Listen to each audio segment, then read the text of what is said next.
Hello and welcome to Business Incorporated, the midweek edition. Thank you for joining us. I am Bolaji Akinwale. Today on the program, the Royal Bank of Scotland fails stress tests. OPEC decides on output cut today. Plus, Tunisia woos international investors. We'll begin with Nigeria's leading tax firm, PricewaterhouseCoopers, is holding its annual Power and Utilities Roundtable in Lagos. The forum is expected to focus on ways to improve power supply in the country, with the key players discussing the present and the future of the fully privatized Nigerian power sector.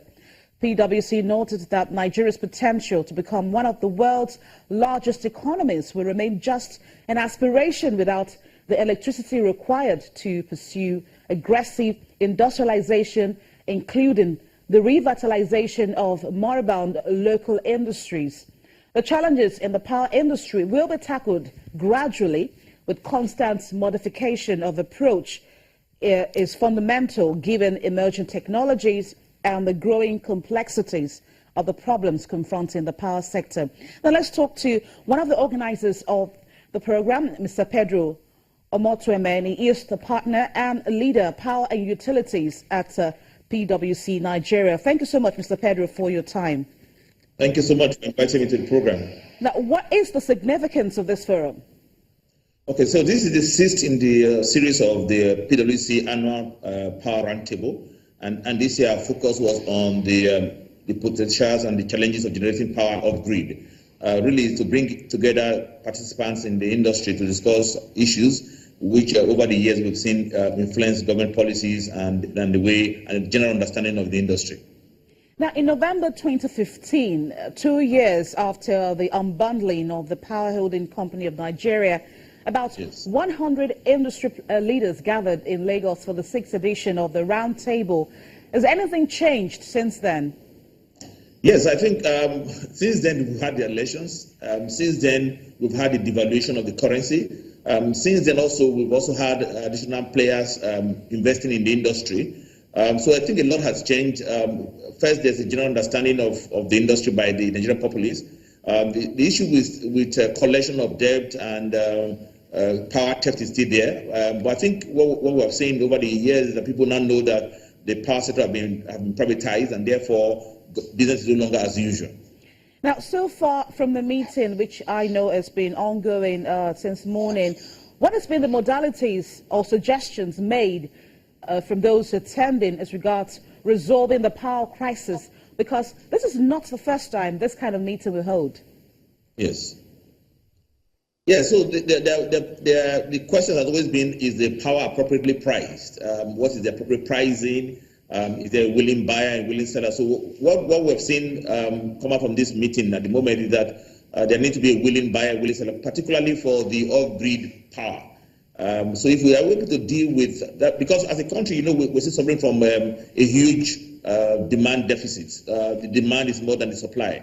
So if we can be able to meet some of the demand by the off-grid, even at a price slightly higher than the current MY2 price, then that might be a way to begin to solve the problem gradually. Because we do know that the off-grid power is more expensive than the national grid power, but it's still cheaper than the alternative power, which is the diesel-fueled generators. Now, issues of vandalism of power installations is still a challenge.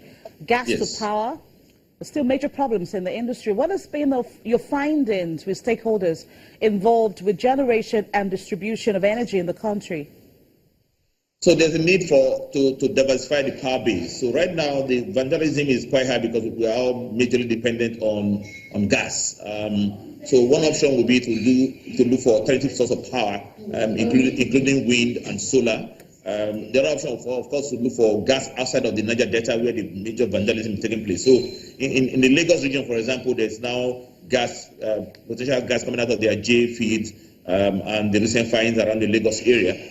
So those are options we need to start exploring, so we don't depend heavily on the power from the Niger Delta. That will require a lot of capital spending by government. But what is the takeaway from this forum as we wrap up 2016?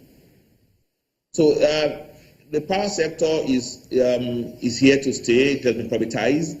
The investors will need to be patient to ensure they get their returns over a period of time. Government will need to continue to invest in the power and to provide adequate support to the industry. Regulations may need to change and to be tweaked. One issue we need to deal with, for example, the issue of power theft, and ensure that there are appropriate regulations in place to deal with power theft and vandalism. But we are here for the long run. Like they say, the step of 1,000 miles begin with one step. So every day there's improvement and continue to be improvement in the power sector. Thank you so much for your insight, Mr. Pedro Omotuemen, partner and leader, Power and Utilities, PwC, Nigeria.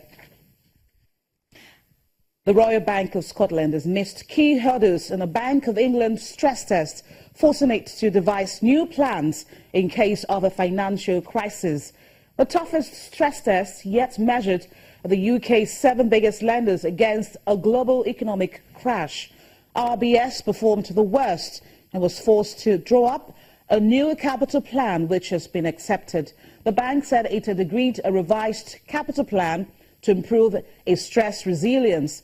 RBS, which is still 73% owned by the government after its bailout in 2008, submitted the new plan to the Bank of England after running its own internal tests and finding its balance sheet would fall short. The bank said that the test applied a hypothetical adverse scenario to the group's balance sheet at 31st of December 2015, and that it had taken a number of actions since then, including the ongoing rundown of risk-weighted assets.